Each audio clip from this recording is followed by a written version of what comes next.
Libéré. Libéré.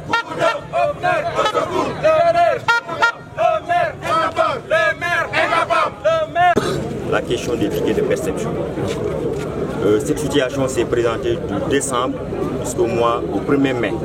Donc est resté sans encaisser un seul franc de recette pour la commune et verser ça au niveau du trésor. Alors faute de quoi? Faute d'un agent municipal du maire qui a détourné un montant de 653 100 francs qu'il n'a pas versé au trésor. Et c'était la deuxième fois. Alors l'agent du trésor a recommandé au maire de changer, de substituer cet agent-là. Le maire ne l'a pas fait. Il est resté janvier, février, mars, avril jusqu'au 1er mai pour pouvoir décanter la situation. Il a fallu que la jeunesse se lève pour réclamer cela. Donc c'est à la suite que cette situation s'est décantée. Et le maire a été interpellé à cette question-là. Il a refusé de se prononcer.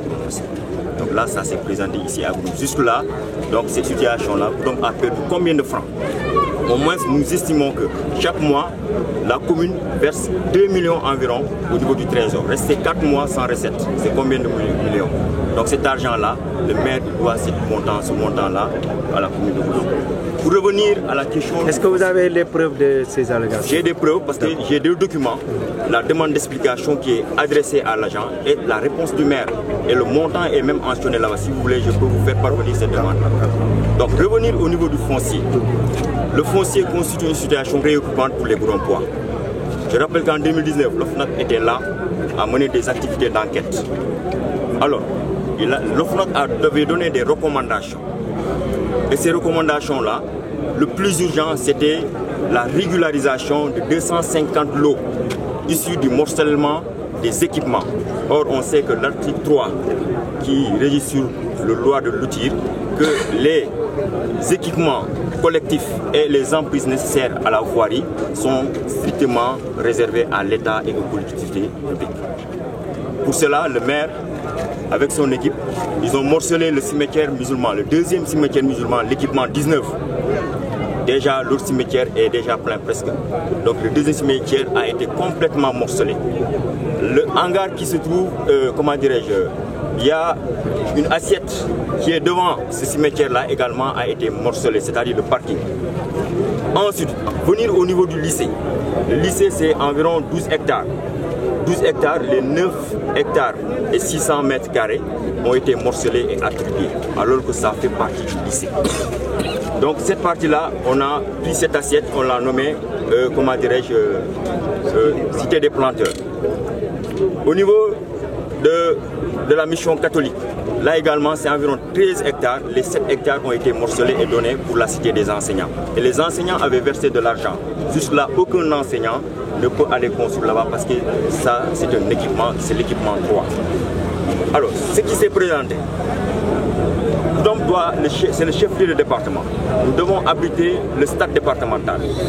Alors, le conseil municipal, le maire et son conseil municipal, ils ont délibéré une assiette de 4 hectares qui ne se trouve même pas dans la commune de Goudomp, qui se trouve dans la commune de Kaour. Et ça a amené des problèmes. Et lorsque le chef de l'urbanisme est venu, ils ont montré que effectivement ça fait partie de la commune de Kaour.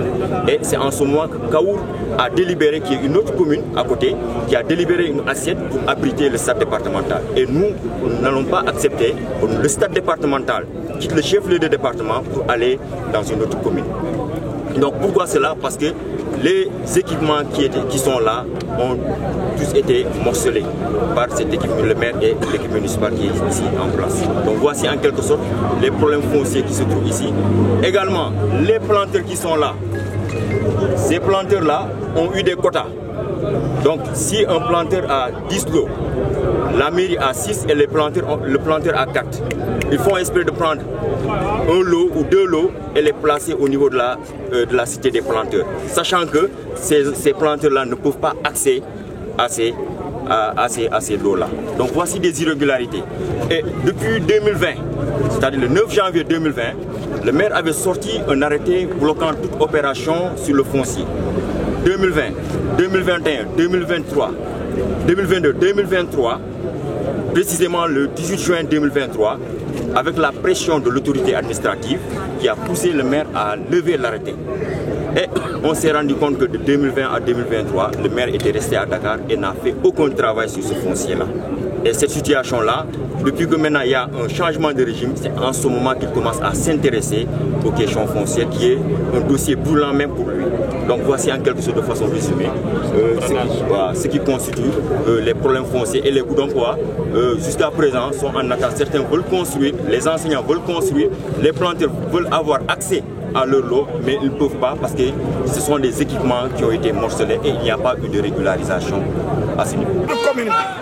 Parce que même si maire bi nga xamé vraiment racisé bu mu togg ba légui kenn gisul lu mu def fi sanké yi li ñuy indi ci fi ci ka sanké yi kenn gisul xaliss bi li sanké yi haaju bu ñu sax defaruñu li nga xamé ma que vraiment 500 000 la ñu né ay 10 millions la fa lañu duggal xaliss bobu encore lolu ci suma no gudop c'est condition bu mag ma fa nek ko planteur yi contanu ñu dara kontaanu mu dara lotissement de groupe lotissement non attribué ñu koy jaay fu ne dégg nañu ko gis nañu ko mais on a des preuves leer bu nga xamee vraiment waa groupe ñu koy nakari loolu moo waral zone yi xale yëpp génne ak suñu papa yi ñoom yëpp génne le maire collègue ëff nag dañu sola waa groupe dañu sola ëff nag wàcc si groupe ñi ñëw si groupe ñu la doon tëj si ñi nga xamee vraiment ñu nekk suñu dëgg